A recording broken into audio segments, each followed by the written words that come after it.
Hello बच्चों, let's see the question. The question is read the following statements and find out the incorrect statement. तो यहाँ पे हमें 1, 2, 3 और 4 स्टेटमेंट दे रखा है। यहाँ पे हमें बताना है कि कौन सा स्टेटमेंट यहाँ पे इनकरेक्ट है। तो सबसे पहले हम लोग यहाँ पे देखेंगे की कंसेप्ट की what is the key concept of this question. तो यहाँ पे अगर हम इस क्वेश्चन के की कंसेप्ट की बात करें तो यहाँ पे हम लोग बात करेंगे अबाउट थैलेसेमिया। यहाँ पे थैलेसीमिया जो है वो किस तरह का डिसऑर्डर होता है। तो थैलेसीमिया जो है वो बेसिकली एक ऑटोसोमल रेसेसिव डिसऑर्डर है। It is an autosomal recessive disorder. It is an autosomal recessive disorder. और इस तरह का जो डिसऑर्डर है इसमें होता क्या है कि यहाँ पे ये जो एक तरह का जेनेटिक डिसऑर्डर होता है। It is a type of genetic disorder और इसमें जो हीमोग्लोबिन सिंथेसिस है वो यहाँ पे अफेक्टेड होता है। तो हम लोग बोल सकते हैं द हीमोग्लोबिन का जो यहाँ पे सिंथेसिस होता है बेसिकली वो डिक्रीज कर जाता है। The haemoglobin synthesis decreases. और यहाँ पे अगर हीमोग्लोबिन सिंथेसिस डिक्रीज होगा तो यहाँ पे क्या होगा कि it will lead to anaemia.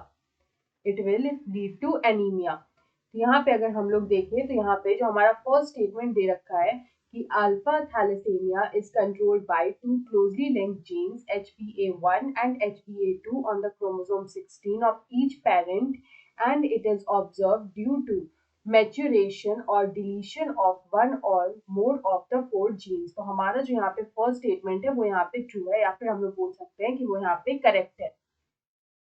अगर हम लोग थैलेसीमिया की बात करें तो दो तरह के थैलेसीमिया होते हैं। एक होता है अल्फा थैलेसीमिया और एक होता है बीटा थैलेसीमिया। तो यहाँ पे अगर हम लोग अल्फा थैलेसीमिया की बात करें तो वो यहाँ पे दो जीन से कंट्रोल होता है which is HbA1 and HbA2। तो इन दोनों से ये कंट्रोल होता है और ये जो जीन्स है ये प्रेजेंट होते हैं on the chromosome number 16। They are present on the chromosome number 16। उसके बाद अगर हम लोग यहाँ पे बात करें तो जो अल्फा थैलेसीमिया है ये होता है जब इसमें यहाँ पे म्यूटेशन कॉज होता है। जब यहाँ पे म्यूटेशन कॉज होता है और यहाँ पे जो म्यूटेशन होता है इट इज म्यूटेशन और डिलीशन। तो यहाँ पे जो म्यूटेशन कॉज होता है या फिर यहाँ पे जो डिलीशन होता है ऑफ जीन्स उससे यहाँ पे ये कॉज होता है।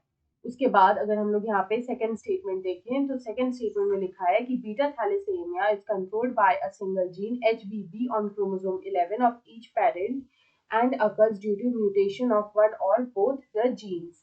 तो यहाँ पे अगर हम लोग देखें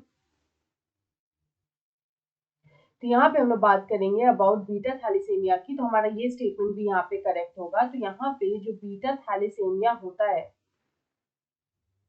यहाँ पे जो बीटा थैलेसीमिया होता है it is controlled by a single gene. ये सिंगल जीन से कंट्रोल होता है और यहाँ पे जो जीन होता है वो होता है HBB and it is present on chromosome number 11। Chromosome number 11 में ये प्रेजेंट होता है और इसी से यहाँ पे ये बीटा थैलेसीमिया जीन जो है वो यहाँ पे कंट्रोल होता है। तो यहाँ पे अगर हम लोग देखें तो हमारा जो थर्ड स्टेटमेंट है उसमें लिखा है कि beta thalassaemia is also called Cooley's anaemia और थैलेसीमिया मेजर। तो यहाँ पे ये स्टेटमेंट भी हमारा यहाँ पे ट्रू होगा। It is also true. अगर हम लोग यहाँ पे बीटा थैलेसीमिया की बात करें तो हमारा जो बीटा थैलेसीमिया है इसी को हम लोग बोलते हैं Cooley's anaemia. It is Cooley's anaemia और इसी को हम लोग बोलते हैं thalassaemia major. It is also known as thalassaemia major. तो यहाँ पे अगर हम इस क्वेश्चन का करेक्ट आंसर देखें तो हमसे यहाँ पे इनकरेक्ट स्टेटमेंट पूछा था लेकिन हमारा कोई भी स्टेटमेंट यहाँ पे इनकरेक्ट नहीं है।